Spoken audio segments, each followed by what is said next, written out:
Remonstrances. Recognize Senator Robinson. George Washington, in his farewell address, warned against the formation of political parties. He was not just opposed to parties, he was very strongly opposed to them.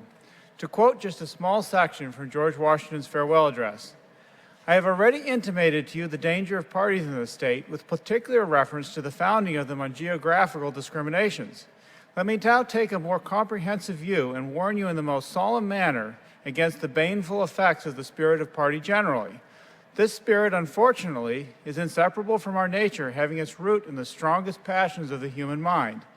It exists under different shapes in all governments, more or less stifled, controlled, or repressed, but in those of the popular form, it is seen in its greatest rankness and is truly their worst enemy. The alternate domination of one faction over another, sharpened by the spirit of revenge natural to party dissension, which in different ages and countries has perpetrated the most horrible enormities, is itself a frightful despotism." George Washington was in a unique position.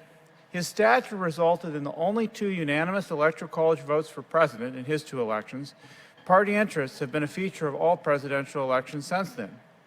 It is interesting that George Washington specifically mentioned geographical differences.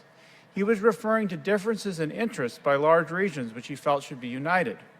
That is what we see today in Oregon. One party represents mostly rural Oregon, while the other predominantly represents major cities.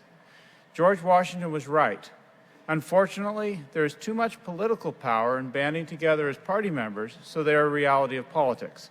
However, each of us can strive to work independently of party, voting not to satisfy one side, but because we have individually studied each vote.